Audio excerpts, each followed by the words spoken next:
Good afternoon, Bob. How are you? Good. How you doing? I am doing well, thank you. Nothing to complain about from my end. Good. Why is my screen so small?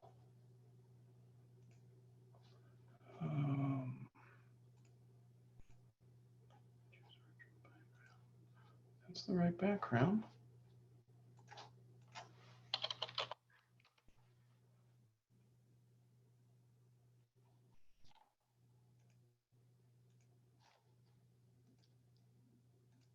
Oh, there it goes. There we go. Shift me down a little bit.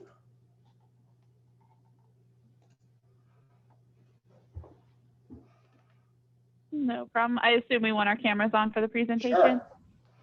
You're just Okay. part of my team. Absolutely. I'm excited to be a part of it today. I took channel. I just pulled your titles off the slide altogether. No worries. No worries. Titles are just made up anyway. Yeah, I know. and the guy was Dave, the lawyer, was like, I'm going to be all dressed up. So should you. So I am, at least from the waist up. Absolutely. Absolutely. I have my powered services vest, John. If you would Cool. like, I could put a blazer on. It works fine. I'm good with that. Okay, perfect. I am good because it's not like I warned you or anything. I did not know there was a dress code for today's event. There is no dress code. It's just these are attorneys, and he wants to go target this and share it with other attorneys. So if I can get attorneys out of it by putting a jacket on, I'll put a jacket on. Absolutely. My brother is an attorney, so I know they can be very detail oriented. Did you hear that the Supreme Court's hearing cases via audio bridge now and/or Zoom? And I think it was last week or the week before, someone flushed during it. Oh my gosh. That's always the scare at events. And when you're wired up with a mic, okay, I'm going to the bathroom. I got to turn it off. Absolutely. It's funny with having to go remote and everybody, being remote workers now, people's level of understanding Zoom was a lot lower than I ever expected it to be. It's not a hard platform to understand how to utilize, but stand corrected after hearing about all these Zoom stories recently. And it's still even this far into it, people are like, "Where's the chat?" And things like that. Absolutely. Where is my presentation? We can't lose that. Oh, Zoom doesn't show you all the open windows you have. When you go to share, you have to say more. Nope, I can see it. Perfect. Where's my controller? Click, click, click, click, click. Okay. Make this bigger. Gave you a fast forward thing as well. Wait, one second. There's Bob. Let me see. Bob, can you hear me? Yeah, I went in and stole the host from you. Oh, because well, Robert, he stole the host from me, so I don't have to worry about that anymore. Because I wanted to get on with Katie and make sure we were all good. Well, yeah, but you're going to keep the host piece, though, right? I can. Yeah, because you're going to be putting stuff up there, so. Yep. So the deck is loaded. Katie beat Bob. Bob beat Katie. Good afternoon, Bob. How are you? I am doing well. How about yourself? Living the dream, Katie. I'm living the dream. I'm jealous. Dave told me I had to go get dressed up. What's that? Dave told me I had to go get dressed up, put a jacket on. Oh, I'm putting a jacket on, but I'm not putting a tie on. I got a white shirt on. I'll leave it on. So 27 people last count. Okay, awesome. Awesome. I actually did a Facebook Live trying to drive some more traffic about a couple hours ago. Good. Hey, guys. Hey, Will. Sorry, I'm a couple of minutes behind there. I had a call that kind of drug on for a little bit. We are all good.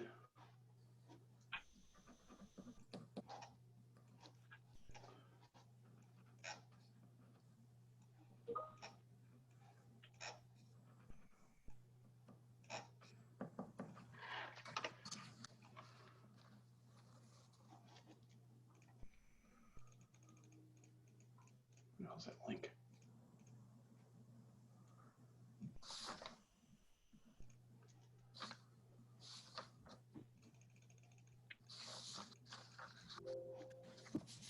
I see we've had some costume changes. Yeah. You know, I work with lawyers. I got to get dressed up. If I'd have known, I'd have threw a towel in with the pullover here. I'm gonna ID you guys as just part of my team, and we'll go from there. I pulled the titles off the slide. Okay. So Let's see. I'll yeah. readjust here a little bit. You're good. Don't have the Power Services logo in there. Now, are we going to just show screens? Are we going to be? You guys may have talked about this right before I got on. Are we going to be on camera? I'm good either way. Just want to. You're gonna how do I like change that? You're on camera as of. Yeah, you're on camera. We got the slide big and the speakers are small. Okay, perfect.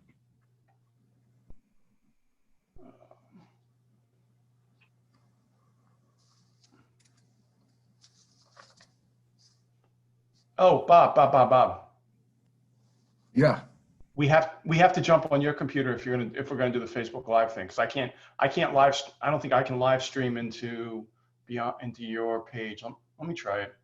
Live stream on Facebook. I might have permissions to do it now. Facebook into your timeline or a page you manage. Let's see. Yep, I can do it. Good. Yeah, that was a mess last time I heard. Yep, I can do it in as you guys. Perfect. I didn't want to have to get into the screen sharing thing on top of that, everything else.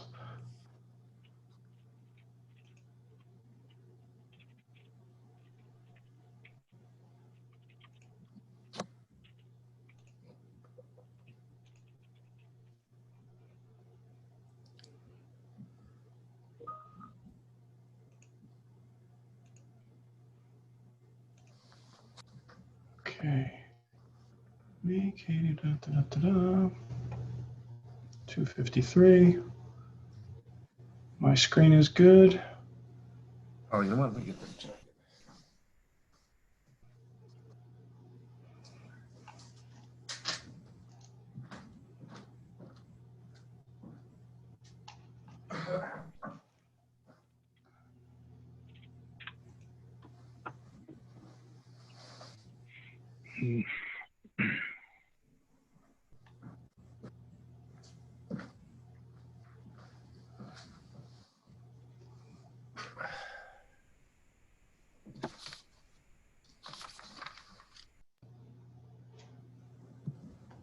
How long do you think this is going to take? Oh, Katie. We can speed up or slow down as much as you'd like. I would say we're shooting for about 30 minutes, and then maybe some questions afterwards. Does that sound about right? That's perfect. Thank you. Yes, sir.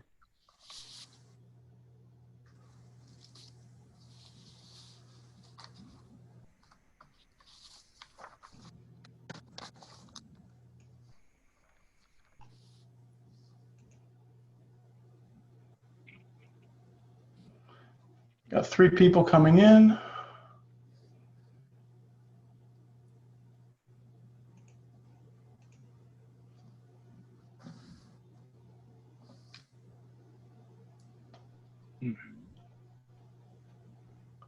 Where's Dave?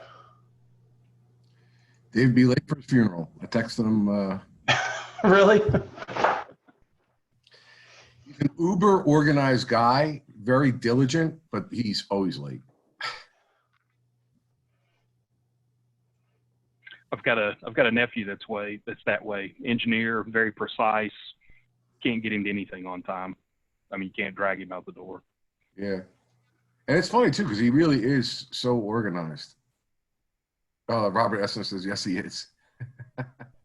I turned Robert's audio on.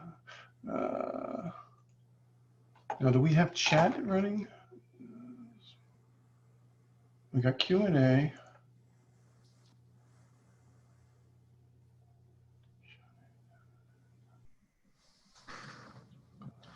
The second one today, I just interviewed the Italian ambassador to the United States earlier today.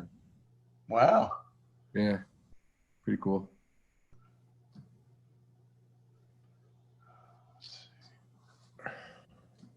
Facebook.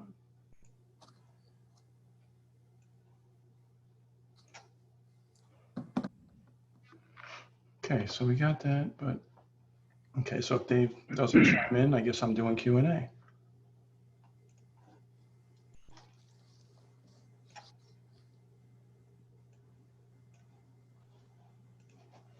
So we got some of the QA questions queued up, and we'll see what else comes in.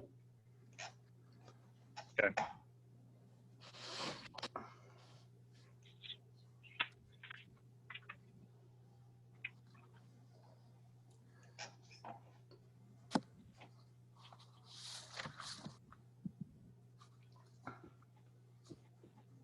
So if I do a spotlight video, does Bob become the main screen for you guys?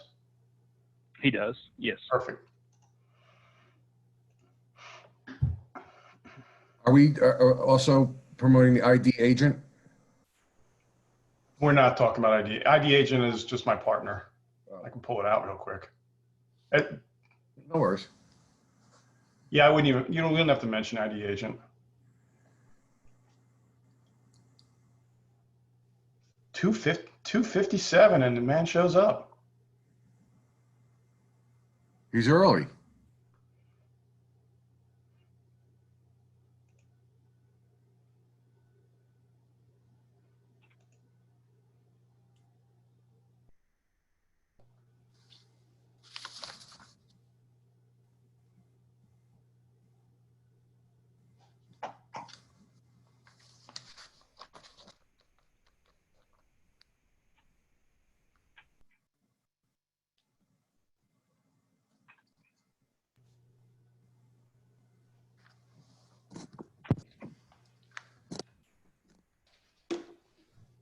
Check, check. Yep, You got me? sure do. All right. Can't see you. You can't see me? I can't. Can anyone else see me? Yep.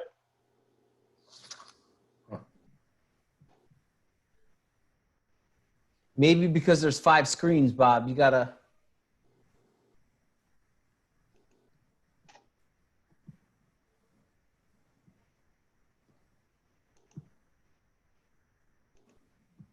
Now I see you, but not them. I got a sidebar. I got the sidebar with four people on it. Yeah, that's what it is. Okay, got it.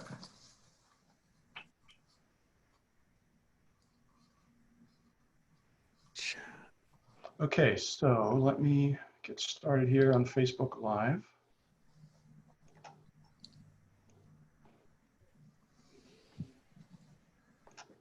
Oh, Dave, you're bringing the tie on now, man.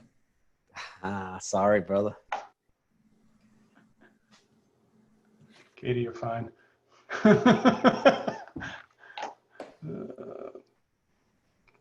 feel like I need to try to fit in now. Okay. This over here.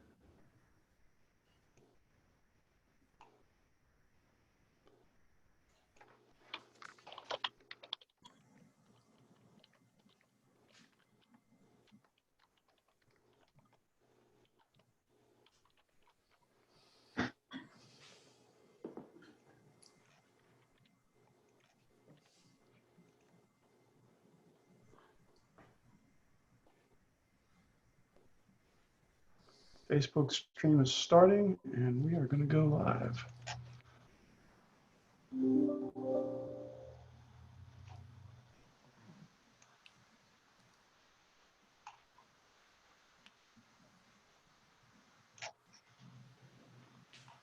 I think it's streaming, but I'm not sure. So let's go ahead and get started. Let me let the attendees in.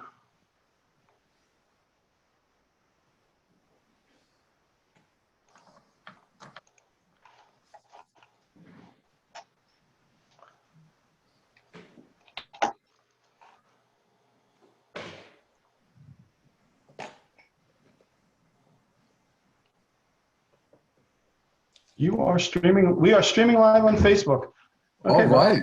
Well, that's awesome. Hey, my name's Bob Bianchi from the Bianchi Law Group and Bianchi Business Consultants.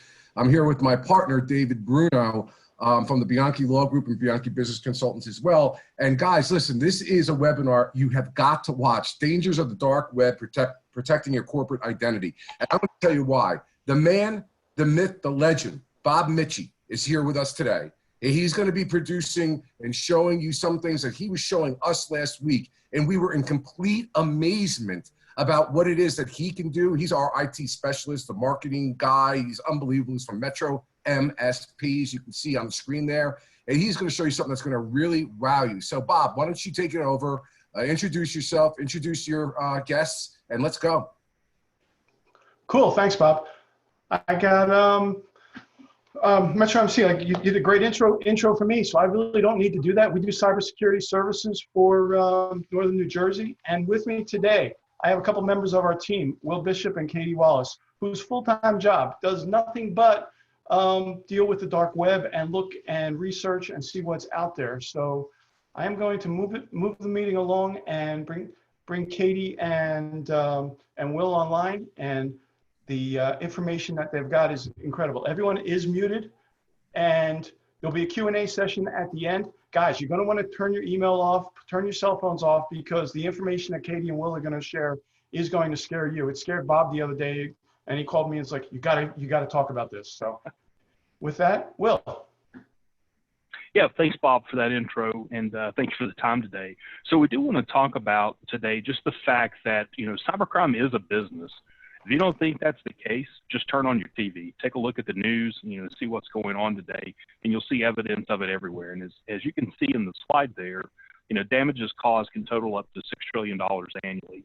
And what we'd like to talk about today is just where are these transactions occurring? Where are the cyber criminals at? Where are they acting? And that's the dark web, an area of the internet that's a little mysterious. It sounds ominous right off the bat. It's dark, right? It's like a dark alley. It's something we need to be afraid of, and there is some concern there with the dark web. But what we'd like to do today is let's transfer some knowledge to you. Let's get some knowledge in your possession, show you what's going on in the space, and once you have that knowledge, you know what's going on. You can rest assured that Metro has some solutions that they can use to keep you secure in the space, and you can go back to your daily business that actually makes money for you. So with that, Bob, if you'll flip the slide over, what I'd like to start with is let's just understand a little bit about what we're talking about here. What is the dark web?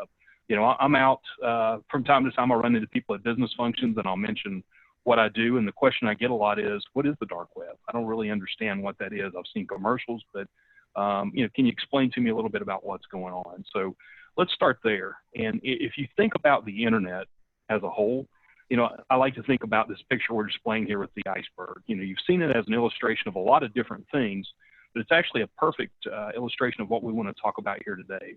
So the iceberg's the internet. The piece that's sticking up above the water, that's the part we know. That's surface web. This is the part you can pull up whatever your favorite search engine is. We can put in terms. We can pull things up. This is the internet we know and that we use every single day. It's indexed, which is what allows that magic to happen when we go to Google and type in whatever it is we're looking for and get our results back. So that one we know. If we go down below the surface just a little bit, we run into what we call deep web. And deep web's a little different in that it's not indexed. That magic doesn't exist where we can go to our favorite search engine and look for things and then find out what's there. Now, the scale that's represented on our iceberg here is off a little bit. because deep web actually represents about 90% of all the content that's available on the internet. And you'll see that there in the verbiage. But if we wanted to make a list of the types of things that are available in deep web, it would be long. And a lot of things that come to top of mind would include your bank account information. So if you want to get to your banking records, you go to a site, you put in a password, you go in and you get access. But somebody can't casually, put in your name and bank account and find that information. So that's an example. Your medical records, and I don't know about you, but when I go to the doctor now, they encourage me to go online and see lab results, notes from my visits, things like that. Your movie queue at Netflix is deep web. You don't want to share that. It's not maybe state secret type material, but it's not information you want to share. So again, lots of different things here that we could list as examples of data we would find in this area, and that's deep web. Now, if we go on down in our illustration there just a little bit, we come to a space that's dark web, and that's what we want to talk about today. So dark web differs a little bit from the other two areas that we've talked about in the way that it functions. So when you come to the dark web, again, this space is not indexed. It also requires some special tools to access. So we need a browser, that's a special browser. We need a VPN connection. So some technical components that we need to put together.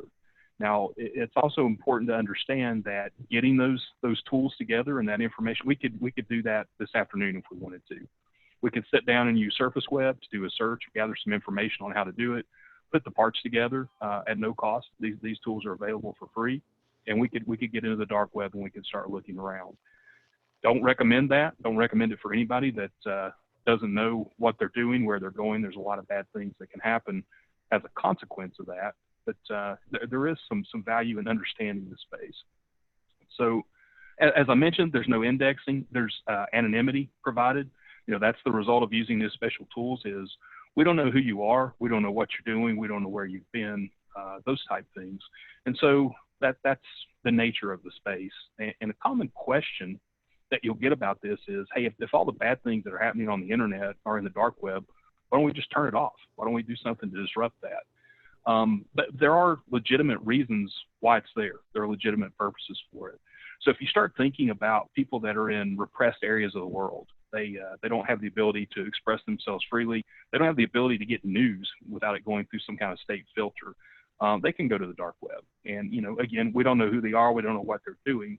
So they can get out and they can browse information that's available, look at the news, express opinions, things like that without fear of repercussions. People that are in a whistleblower situation represent another good example of the things that happen down here that are legitimate. They may want to drop information off at a news outlet without, again, fear of repercussions from that. So that and other things, there are other things we could mention down here that are legitimate uses in the space, but given the nature of what's going on in the space, you can imagine that atmosphere is also going to attract some bad actors. And that's what we want to talk about. So if you look at what's going on down here, you'll see all kinds of things in markets that are illegal. So things like selling guns, prescription medications, illegal drugs, human trafficking in an extreme example occurs down here. So all kinds of things that are unsavory and definitely not legal. But the thing that we're concerned about and what brings this home for you as a business owner is this is where the market exists for people that are trafficking in stolen credentials. So your usernames, your email addresses, your passwords that have been exposed in a data breach somewhere, this is where they'll appear once they're for sale. And so knowing that, you can see that there would be some value if we had a way to monitor what's being sold down here, what's being trafficked in regards to those credentials, so that when we have that information, we could put ourselves into a position where we could get reactively proactive. It's occurred, but once we see it go for sale, let's get in the middle of that chain. Let's go do something about it. Let's change passwords. Let's look at maybe strengthening our policies around password security, password practices, things like that. So this is an intelligence type tool that we're talking about here, and you can obviously see where the value would exist. Now, in the next slide, I want to just show you a shot. These are always interesting shots, I think. Bob, if you'll move that along. Thank you, sir. This is a screenshot from the dark web. So one of our developers has pulled this for us and shared it with us. Now, I know that the size of the text there is going to be beyond an eye chart. It's probably not possible to read, but I'll relate to you what's going on here. This is a site where they're selling credit card information. And they're telling you there in the text that they've got all the information.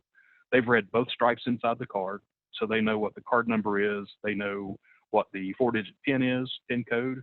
They know Social Security information, or not Social Security, but rather zip code information, addresses, what the daily cash advance limit is, just everything that's associated with that card.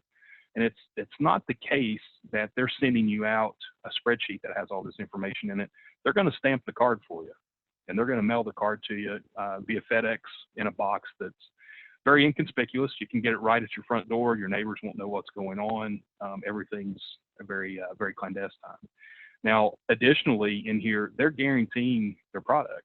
You'll be satisfied. If you get a card that doesn't work, they'll replace it. If you get a card that doesn't work and you're unhappy, they'll refund your money.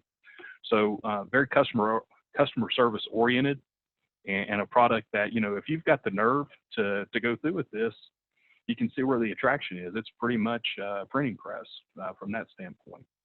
The next slide that I'll share with you is, again, another shot from the dark web. And what I wanted to illustrate with this is, you know, we've got some people here that are selling a large database of just what we were talking about, usernames and credentials, password credentials to go with it. But pay particular attention to the area that we've got marked there with the arrow. It looks very much like a market you would see on Amazon or Etsy or eBay, something like that. They're getting a rating in regards to how well they communicate, what the quality of their product looks like. So you can kind of, as a consumer, you know, maybe you have a little trepidation as you go in here. Who am I dealing with? What are they providing in terms of quality? And will I be able to get in touch with them again? There's a rating system, so you can know exactly what you're getting into as you choose to transact with these people. So with that, I'm going to transition over to Katie and let her talk to you just a little bit about how exactly does your data end up on the dark web in the first place? What's that process look like? Absolutely. Thank you, Will. As we advance to the next slide here, I'm going to do exactly that. I want to focus on how your data is winding up in this dark web space that Will just went through and explained to us. First, I want to focus on phishing. Phishing attacks are a persistent threat to any business. A staggering 90% of breaches involve phishing. Phishing is an attempt to acquire personal information such as usernames, passwords, or other financial information via impersonation or spoofing through email. Microsoft actually remains the #1 company spoofed in phishing attacks. In one popular email going around, a hacker sends what looks like a legitimate email from Microsoft asking a victim to open a OneDrive or SharePoint file. When the victim then clicks on that link to open the file, they are unfortunately redirected to a fake Office 365 login page, where whatever credentials are imported are then stolen. Hackers then harvest those details and use them either to commit fraud, or they will use the information shared to breach the company's further data, all while posting the information out for sale on the dark web. The next thing I want to discuss is malvertising. Malvertisements may not be a term that you've heard of before, but they look like regular ads. Unfortunately, malvertisements on the internet contain a code that attacks a visitor's system directly or redirects them to a malicious website. Malvertisement campaigns are very attractive to cybercriminals because they can easily be spread amongst a large number of legitimate websites, making the end user think it's okay to click on these ads. You have to think about every time you go on the internet and you Google a new product or a new service, the next website that you visit, you receive different sponsored ads for those particular products or services. Some of those ads could be malvertisements, making you think it's okay, again, to click on those ads. A great example of a malvertisement campaign actually plagued the New York Times. They were hosting a banner ad that attempted to social engineer people into downloading a rogue antivirus tool. The antivirus tool turned out to be a virus itself, and the ad was up live for 24 hours before the New York Times realized the malicious nature of the ad and was able to disable it. The next way that I want to talk about how your credentials are winding up on the dark web are through watering hole styles of attacks. Watering hole attacks are targeted. A watering hole attack consists of a bad actor on the dark web injecting malicious code or a virus into public web pages. Those web pages are often pages in which the target visits the most. This method of injection is not new, and it's commonly used by cybercriminals and hackers amongst popular websites for folks that are in the financial and legal sector. The last thing that I want to talk about are data breaches or web attacks. Web attacks and data breaches are on the rise. It may seem like stories of breaches pop up in the news more frequently nowadays. Just to mention a few companies that have gone through data breaches recently, Capital One, MGM Grand, and Facebook are just a few large name companies who have unfortunately fallen victim to data breaches. A data breach is an incident that exposes confidential or protected information. A data breach might involve the loss of your social security number, banking information, credit card numbers, even email addresses and passwords. Unfortunately, data breaches can be intentional or accidental. A cybercriminal may hack the database of a company where you've shared your personal information, or an employee at your organization may accidentally expose your information on the internet through a phishing attack. Either way, cybercriminals now then have access to your personal details and can profit from them at your expense. Now we know, how our information is winding up on the dark web. I want to move to the next slide and talk about what this all means. Remember hearing about the WannaCry virus a few years back, targeting computers running on the Microsoft operating system by encrypting data and demanding ransomware payments in the form of Bitcoin or cryptocurrency? But unfortunately, many attacks don't have to be as notorious as a WannaCry virus to take an entire company down. When your firm suffers a cyber attack, you may have to temporarily stop operations as you have to address the breach. If the attack involves core infrastructure of your businesses or operations, unfortunately, this can really slow you down, and it will cause a loss in revenue. But unfortunately, there's a bigger problem at hand. From the breach data perspective, think about the amount of valuable data contained just within your Office 365 account, for example. With a set of login credentials, just say your email and password, these bad actors on the dark web or these cyber criminals now have access to almost your entire company's ecosystem. From employees, personally identifiable data, to financial information, to even your customers' data. Cyber criminals will also use exposed email addresses and passwords to unlock any accounts you've created using that combination. So think about all the logins that you have on the internet, that you use your email address and your password, or your employees have these same logins as well. Anytime you reuse a password amongst multiple of these websites, all you're doing is leaving the door open for a cyber criminal. Because once they gain access to one of your passwords, if you reuse that on any other website, they now have access to that information that lives behind the login.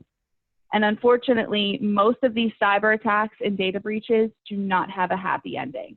Ransomware and data breaches are a huge security problem for any size company. As we move forward, I want to focus on how your customers are the #1 target. Go ahead and thank you, Bob. Companies, that serve customers, they have the responsibility to keep their data safe, and keeping private information secure is often the expectations and in some cases the law. So if your company goes through a data breach and your customers' personal information is compromised, they feel violated. A simple data breach can put your firm's reputation at stake, causing your clients to turn to other service providers. For small to medium-sized businesses, data breaches can not only bruise your company's reputation, but they can also be financially draining. I know I discussed the downtime that you would be facing, if your company has fallen victim to a breach, but that downtime can be upwards of 7 days, depending on the data that's compromised. Unfortunately, depending on the type of data that your firm holds, you may be slapped with other fines depending on the regulatory acts that you have to be compliant with as well. So with all this downtime and the fines that are faced, data breaches can be very financially draining for any sort of organization. I want to move forward here in the presentation Because if you don't have a plan in place to handle data breaches or other cyber attacks, it's never too late to get started. You know, we now offer Dark Web ID. It's a threat monitoring tool that provides 24/7, 365-day-a-year monitoring for signs that your company's information has been found on the dark web. Dark Web ID leverages a combination of human and artificial intelligence to scour the dark web for that exposed information. Our system will then report on the exposed email addresses, passwords, or even financial information so it can be dealt with before a larger incident occurs at your organization. The faster that we are able to identify this breach data, the quicker that your company is able to heal, and better your chances are for a long-term business plan. As you can see, the effects of a data breach can be far more reaching and extremely expensive. It's crucial that your business is fully prepared, you know, in case that a data breach plagues your organization. With that being said, I do want to turn things back over to Bob so he can take things from here. Cool. Thanks, Katie. Thanks, Will. Now I get to share the really bad news with the folks on the call. Last night I took all the people that were registered as of last night. There were 21 people registered, 21 companies registered, and it turns out there's 3,486 credentials available in the dark web right now for the people that were on the call. And we've actually got more than that registered as of now. So we're probably in the 5,000 or 6,000 sets of credentials that are available for people. So that's a scary thing. It's out there. There's nothing we can do to stop it. Like Katie and Will said, things like watering holes. If a website gets compromised that people go to and someone puts something on there, things happen. So what can we really do to protect it right now is, like Katie said, we do have a monitoring service that for basically any company less than 500 people, it's $100 a month, and we can monitor, alert, and notify you exactly when things are happening on the dark web. But like we said on the call, as a thanks for coming out to the call today, we put together a complimentary scan for anyone that's on the call. The website's on the page right now, the click.metromsp.com free dark web scan. If you go there, fill out your name and business email address, we'll do a complimentary scan. You'll actually let you pick up a time. We'll present that to you and get it going. Whoops. We'll get that going. And I think somebody just dropped that. I think somebody dropped that in the chat, or somebody will be dropping that link in the chat for everybody. But I'll do it myself. There it is on the chat. So like I said, if you just go to that chat, click on it and register. That being said, there have been a couple questions. If you still have questions, drop them into the Q&A section. Can I take a host privilege here a moment and ask you a question? You got me thinking here. You got it. You remember they're talking about how they'll I'm using layman's terms here, right? Drop this thing in your computer, a virus or other. You have no idea that the thing is even there, and it can be collecting data for up to, I think you were telling me, 100 to 200 days. And I'm thinking of all of us who applied for PPP and the banking information. Do I understand that these bad guys take this data and then go to the dark web, put it out there for sale, and then this way somebody has all of your information, can open up bank accounts, buy houses, all that kind of stuff? Absolutely. You know, when Will's team is going through and finding stuff, they tag all the data records, and people will, you know, if I can get your name, your address, and all that personal information, I can now do anything and become you. It's really bad. And the part you just mentioned about dropping the drive-by or dropping stuff on your computer. Like Katie was saying, when you go to a site and things get installed on your computer, if the bad guys can get one small little piece of code on your PC, and make it a persistent threat, so it just keeps happening, so it just keeps calling home and giving them access. According to the FBI, it's between 100 and 200 days that person has access to the remote PC before you even see a ransomware attack. So during that time, God knows what data you've had on your computer. And like Katie said, if they can intercept a password login for your email, Well, now I've got access to every account that you've probably created. And that's why we recommend putting the two-factor authentication in everywhere. And Bob, can you explain to me, where is this dark web? Is it on servers in countries? Like, how is it that law enforcement can't shut this thing down? Where is it? Is it so convoluted in a computer world that nobody can find these people? It is spread all over, and it doesn't, like Will had said, you need special software just to get it. It's a layer on top of, or in this case, under the regular internet. It's on these secure private locations that aren't necessarily published until you get the software to get there. And it is so far buried that law enforcement can't get to it. The way law enforcement finds most of these bad guys is social media, because they're sitting in piles of cash and showing off it. And like I said, when I was working with the on the Secret Service side, seeing some of the stuff, it was all out of the country. So, you know, where do we go? You know, you can wait for extradition if you can find them, but. Well, one last, I just have a comment before we get to some other questions, is that cyber insurance, for those of you who may not have it, is obviously not only to do things like this kind of scan and to make sure you're protected, but I know that we have it. And if you don't, I suggest you talk to your insurance agent about that. Yeah, the other thing on that cyber policy is when you get your cyber policy, there's a whole checklist of things that you have to do, or they ask you if you do them. And if they come back later and say, oh, well, you said that you did daily backups of your data, but you don't, and you get a ransomware attack, they might not pay. So it's always good to go back and audit all those policies to say, are we doing what we said we did? Yeah, that's a great point. How about Dave Bruno there? Do we have any questions, Dave? Yes. First question. And I think a lot of the people on this call can relate to this, is that if you have multiple passwords, it's very difficult to even remember them all.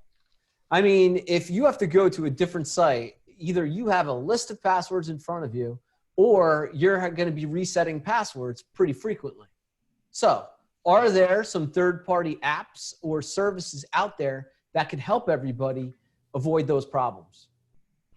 That's actually a great question, Dave, because we actually work with a couple different password manager tools, and depending on the company, we evaluate what they are. And people are afraid of password managers.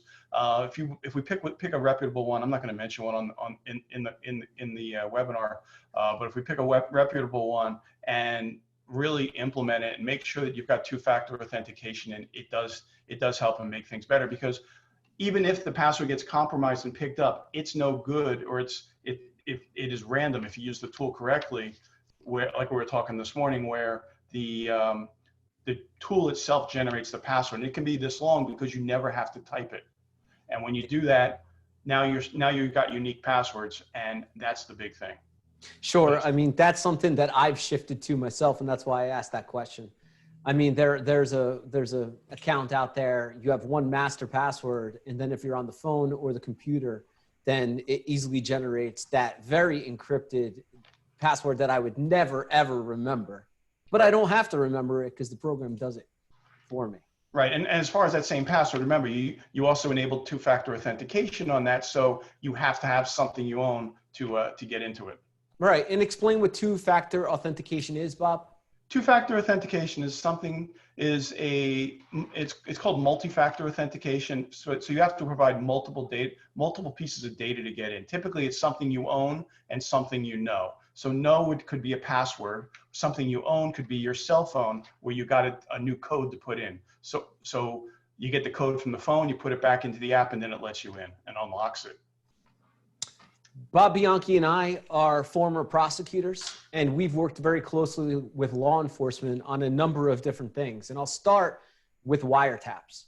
Wiretaps are court orders that law enforcement can get to listen in on phone calls. And there's a standard, a very high standard, and I've been a part of those types of applications and monitoring. But in the dark web, are there services out there that could eavesdrop on our phone calls? Eavesdrop, and it depends on your phone calls. Some of the new voice over IP carriers, if I can get, I tested it as a prototype, and I was able to intercept traffic on a local network of complete phone calls. Not only And it was even better than, you know, a wiretap where you got to go through and listen to a whole data stream of calls. Each call was individually separate audio files when I was done of every call that happened out of that office. And are we talking about like a wireless carrier that most of us use? No, the stuff I was talking about was actually voice over carriers for an office. On the wireless side, I actually talk about this in the cyber seminars a little more, where where I ask people, I hold up my phone and I say, you know, what really is this? This is a computer. Do you run antivirus you run antivirus on your computer? What are you doing for your phone? Because if I can infect your phone, I can do anything. So, you know, we've always been taught that we should not give out information unless we call them. Like if I call Chase, typically I have no problem with giving out my account information. But if my phone's been compromised and I dialed the 800 number for Chase, how do you know you got Chase? Good point. So, how about these phishing software and plants in emails? I mean, a lot of us get emails where there are embedded links and pictures and offering services. I mean, like the one today, actually. Everybody got a MailChimp, I would imagine, and it says, hey, go to our webinar. But how do people know that those emails that they're getting and the links that they're clicking are not legitimate links? great question, because it really takes education around what's going on with training people not to click on links unless they're really expecting it. And if they aren't expecting it, that it's a third party link, really looking at the email for signs that it's not real, because links might, it might be a link that goes to SBA.gov, for example. It might be SBA.com, which obviously isn't where people want to go. So it's an education thing. We also do filtering on malware and virus filtering and bad site filtering on emails as they flow through the system now. So it's an add-on to Office 365 so that we can try and track and stop these links. These phishing expeditions, are they just happening on email, or are they happening on social media platforms as well? They're happening everywhere. And like Katie said, there's actually people running ads. Ads are so cheap to run now, and people are getting overloaded with computer screen time. They'll see something pop up. Oh, that's neat. Let me go look at it. And it only takes one click to compromise a machine. I think that that was a video that I shared last month on LinkedIn, where someone opened up a Word document and we had full access remotely to the computer. And so, if you open a link and it doesn't appear to do anything, you got to get your IT guys involved, because something else might have happened. You might not notice it today. You might not notice it next week, but things could be intercepted. There was actually a comment in the chat that said my PC's running slow. Is that a tip off that I could be compromised? Absolutely. Or it could be you've got an old PC that needed to be upgraded. But if something happens, get the guys involved to check it out. And a lot of people put full faith in their antivirus and their firewalls. Well, that only catches a fraction of what's getting around now, because when people click on something and they say yes to install, or they find a way on the PC to bypass the security, it lets them in. And once that perpetrator has access to your computer, I now have access to your network. Forget about having a firewall. I'm already in. You already opened the door and let me in.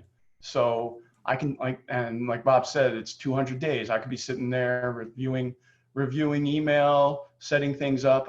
I worked an issue last year where it was a title agency that was doing a closing.